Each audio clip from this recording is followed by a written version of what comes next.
Ba, ikaw nga. So, ngayon po natin ang aming prepare na self-preparation. This is it. Action. Game. Noong unang panahon, mula sa dahon ng isang hitong kilalang kubatan, may isang tore. Mula sa tore, matatagpuan ang isang pangkat ng nilalang na nagtataglay ng isang natatanging wika. Gayunpaman, bawat isa sa kanila ay naging mapagmataas. Dahil sa kapanigyan ng tore, lumabat ang kasamaan ng mga tao sa loob ng tore. Balik, bukod pa man doon, mayroong isang natatanging prinsesa ang tore. Prinsesa Bonbon. Dahil sa kasamaan ng kanyang mga kasama sa loob ng tore, hihingi ng tulong ang prinsesa sa mahal na Bertul.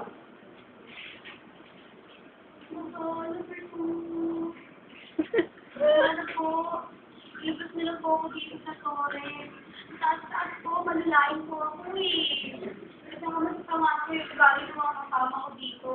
Sige na please.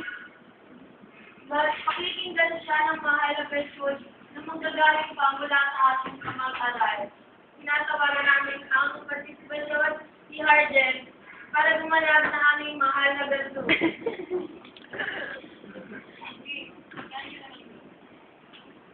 Galing.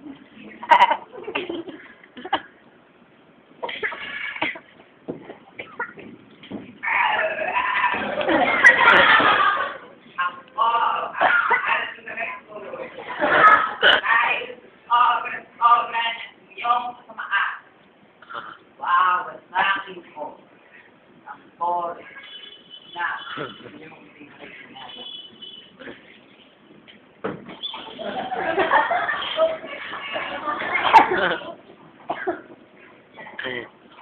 Binasa ang mahal na Bertul ng tore at masaya na muli ang prinsesa.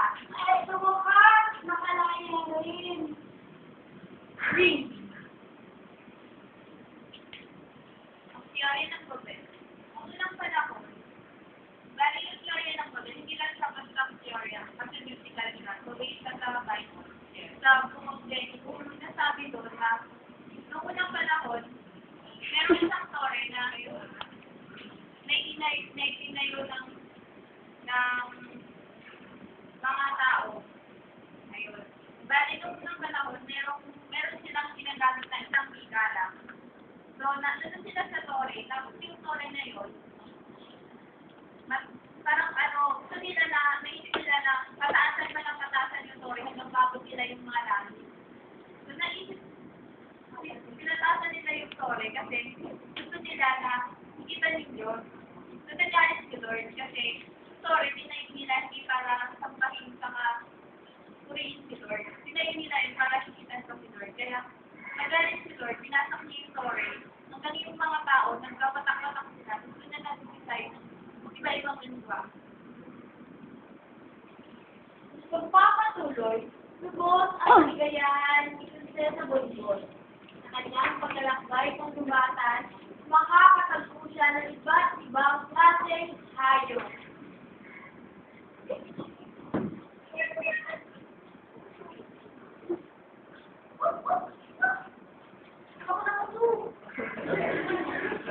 Lubos ang kaligayahan ni Bonbon sa kanyang nakikita. Kaya't gagayahin niya ang bawat tulog nito.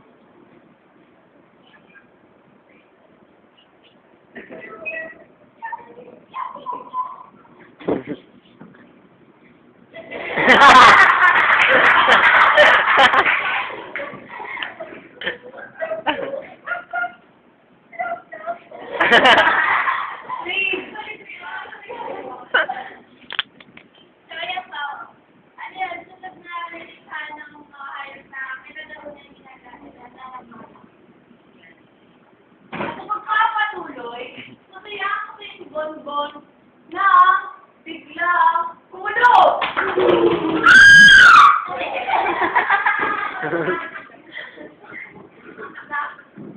Nagulat.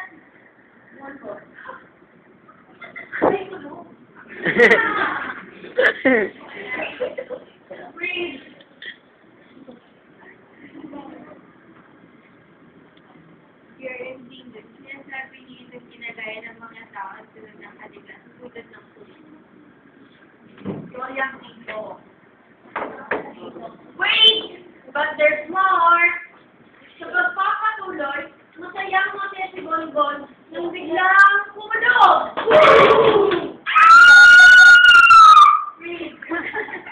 Ang ulan siya.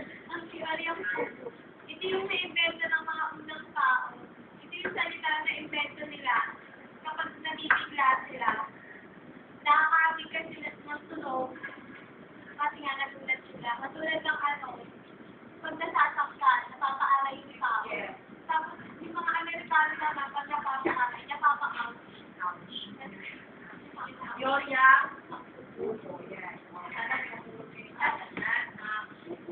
At muli, magpapatuloy, lubhang lungkot na lungkot si Bonbon. Ngunit, bigla na nang darating ang kanyang 7 giants.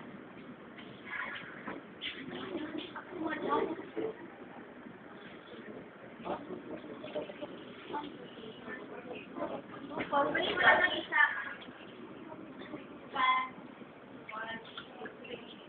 Boom, chika, chika, boom, chika, chika, boom, chika, chika, boom, chika, chika, chika, chika, boom, chika, chika, boom. Breathe. Ang teoryang Yuhengo, isinasal sa teoryang ito na ang wika ay nabuo dahil sa pinagsama-samang aksyon at pinagsama-samang aksyon ng mga isang grupo ng tao na gumagawa at kumikilos dahil doon nakakabuo sila ng indayo ng hilig ng paggawa.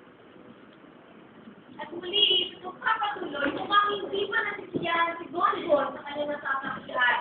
Kaya, mas malakas ang itono ng mga 7 giants.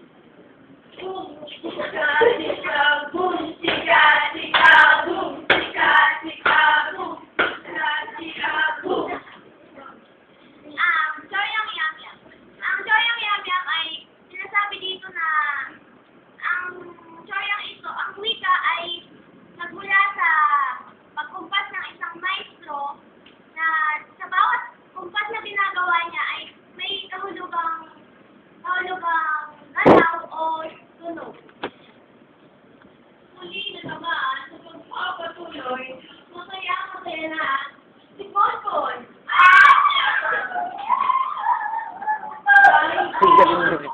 Magpapasalamat siya sa mahal na virtud.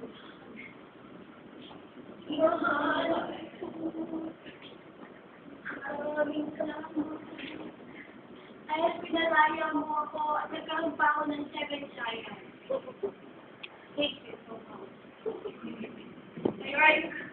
Your young kararabong ay ito ay mga tunog o hangon sa mga ritual sa seremonya. At sa pagpapatuloy, mamumuhay ng malaya ang prinsesa at maligaya. Dito po nagtatapos ang kwento. There's more! Ayun. So, i-email namin kayo na dito sa last part ng aming presentation. Tayo na rin kayo. May nadaming friend. Alam niyo yung high school musical? Then, we're sorry. Ayun. Nag-drop na kayo ng step. We're sorry. There's not a star in heaven that we can reach. If we're trying, we're breaking free. Yeah, so you can don't have it. So, we're sorry.